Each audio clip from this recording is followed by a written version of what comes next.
Hello, my friends, and welcome. My name is Keck with Builderall Information Products, Digital Training and Support Specialist. Welcome to today's live broadcast. Thanks for joining me. Today is Monday. You know what that means? That's right, Motion Monday. Time to get our mind for success in business and life. I'm excited to bring to you a review of a really cool book, Stress Test. Pressure Can Make You Stronger by Ian Robertson.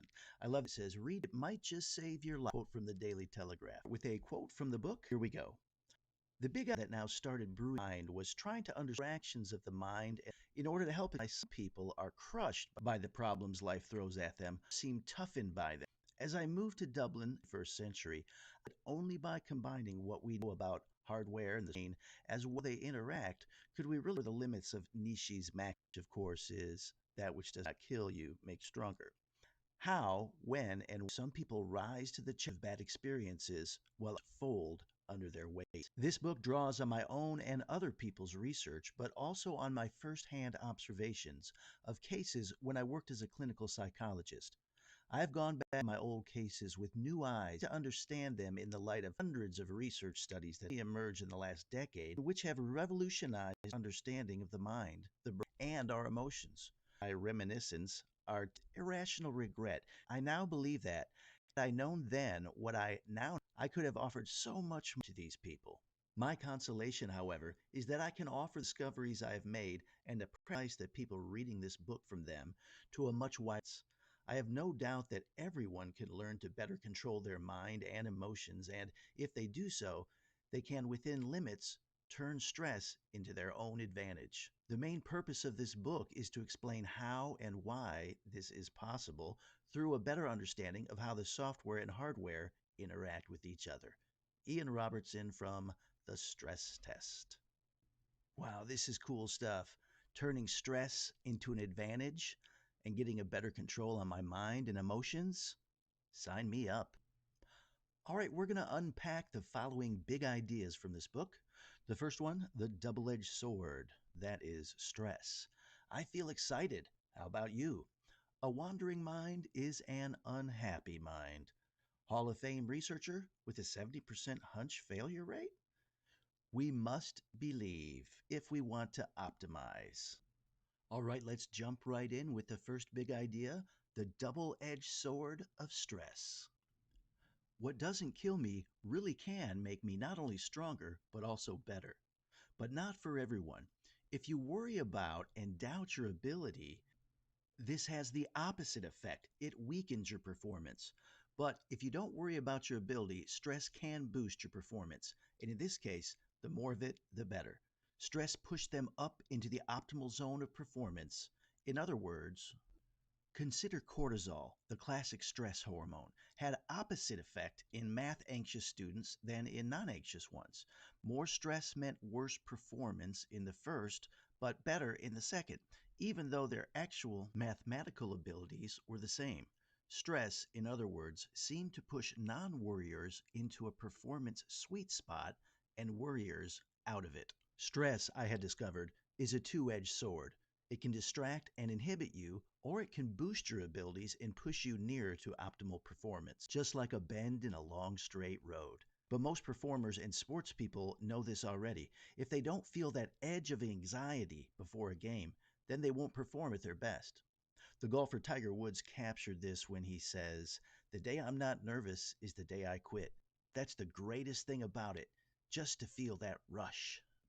All right, moving on to the next big idea. I feel excited. Skeptics may draw breath because of the treatment in the study I'm about to describe was so simple, but it was published in one of the most respected experimental psychology publications, the Journal of Experimental Psychology. Allison Brooks of the University of Pennsylvania put volunteers into various nerve wracking situations, including singing karaoke in front of strangers, public speaking, doing IQ tests, and arithmetic problems under time pressure. But before each activity, and this was the treatment, they spoke out loud a single sentence to themselves. That sentence was, "I feel anxious," "I feel calm," or "I feel excited." They all wore heart rate monitors in order to make them aware of their bodily symptoms. How fast their hearts were beating was displayed prominently to them during the experiment. The results of this treatment were exactly in line with what Tiger Woods said. People who told themselves that they felt excited not only felt more self confident, but also performed better, objectively measured at all tasks singing, public speaking, even arithmetic. The opposite was true for those who said, I feel anxious. Saying, I am calm, on the other hand, had no effect at all, either on performance or self confidence. I scratched my head. How could a single sentence influence performance and self confidence so much? It's because our words are super powerful, my friends. Okay, on to our next big idea. A wandering mind is an unhappy mind. The SMS signal in your phone bleeps. A question on the screen. How are you feeling right now? You choose a number between 0, very bad, and 100, very good. Another question. What are you doing right now? You scroll through and click from the choices. Then the final question appears. Are you thinking about something other than what you're currently doing? You thumb one of the four options. No. Yes, something pleasant. Yes, something neutral. Yes, something unpleasant. More than 2,000 people signed up to allow Matthew Killingsworth and Dan Gilbert of Harvard University to send them these messages at random times, roughly 3 times per day for a few weeks. People's minds wander a lot. As the replies came pinging back, they gave the intriguing picture of 2,000 minds wandering roughly half the time. And here's an even stranger fact. It didn't matter whether they were doing a really grungy home chore like cleaning the bathroom or sipping cocktails on the sun drenched deck of a yacht. Minds were equally likely to wander to good, bad, or neutral things, whatever the activity. Not only that, but a wandering mind was almost always less happy than a mind focused on what it was doing, even if it was drudgery that was being done. You might think, but if I'm sitting on a yacht sipping a Manhattan while dolphins frolic under the gleaming white hull, how could my daydreams not make me happy? Wrong. People are no happier during pleasant daydreams than when their minds are focused on scrubbing the bathroom, for example. Wow, that just goes to show the power of focus and the power of mindfulness that we talk about so much. All right, on to the next big idea: Hall of Fame research stats and creative living. Because attention is key to our mental and emotional life, getting below the skin of just one small aspect of attention can have quite big spin offs. But a hunch is just that, a hunch. And the only way to test it out is the lengthy business of gathering data to see whether the ideas are right or wrong. I would estimate that throughout my career, my hunches have been right about a third of the time and wrong the rest of the time. Given how challenging and time consuming human research can be, that is a lot of research that goes nowhere, and it can be quite discouraging at times. But when you do make a discovery, the exhilaration is just great, making up for all the grind and the failures along the way. And this talks about persistence, that failing, he's only right a third of the time. You would say, oh, well, he's a failure as far as hunches. But that's not the point. The point is to keep trying until he finds that great discovery. And the point is for us to keep on pressing until we reach our goals. Okay, on to the next big idea. We must believe.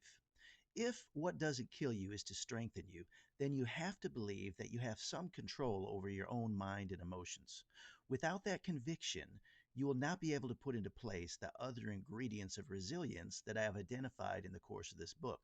With that belief, every single human being has the capacity of using what we know about the way the software and hardware of our brains interact to keep, wherever possible, near to a balance between mental extremes, between being fatigued and stressed out, chilled out and alert, between approaching and avoiding, self forgetting and self awareness, among many others. Above all, we have to believe that many of the symptoms of stress are also symptoms of excitement and of anger. Low mood shares symptoms with extreme tiredness and low arousal. We have the ability to gain some control over these emotions by the way we label them in our minds. But we have to believe in their malleability and not cripple ourselves by false theories that these and our personalities are fixed. I hope that this book will help readers understand their own beliefs and so become more confident about being able to shape their own mental abilities, motivation, and emotional balance by understanding what determines these states. For only by believing that we have some such control can we use the magnificent complexity of the brain and the mental software that controls it to find the right mental balance we need for each challenge that faces us. This reminds me of a lot of another book we reviewed called Mindset by Carol Dweck. Remember fixed mindset versus growth mindset? Unless you have the growth mindset, I love how they say it here, you cannot use the magnificent complexity of the brain. So you've got to have that growth mindset. All right, so here we have it, the big ideas in summary. The double edged sword, that is stress. And remember, it's a double edged sword because it can both distract you and inhibit you, or it can boost your abilities and push you nearer to optimal performance. The next one, I feel excited. How about you? Just the idea of reframing anxiety in your mind to instead of saying, I feel anxious, say, I feel excited. How about you? You should do it too. Remember, we talked about the power of our words, how that one sentence can just affect performance is amazing. Don't underestimate the power of your words. The next one, a wandering mind is an unhappy mind. Didn't matter if you were doing happy stuff or boring stuff or hard work. If your mind's wandering, it's not happy. And that speaks to the power of focus and mindfulness and really, being immersed in what you're doing and doing it wholeheartedly instead of being distracted or doing multitasking. Hall of Fame of researcher with a 70% hunch rate failure. Remember, it's not about how much you fail, it's about getting the result. He was so excited, even though most of his hunches, a third of them, only a third of them came true. But he got the result in the end. And that's the same with us. Don't worry about how many tries it takes. Don't keep track of the things that don't work, but rather focus on what does work and keep on pushing until we reach the goal. And lastly, we must believe if we want to optimize. We must believe that we can. We must believe that our mind is not fixed, but rather that it is malleable by having this growth mindset. And when we do that, we can use the awesome power of our brains to perform better, to reframe how we understand and deal with stress, and use it to propel us ultimately to success. All right, you guys. Well, I've enjoyed this book. I hope you have too. The Stress Test. Good stuff. Well, I look forward to speaking with you again tomorrow. Until then, let's build it with Builderall.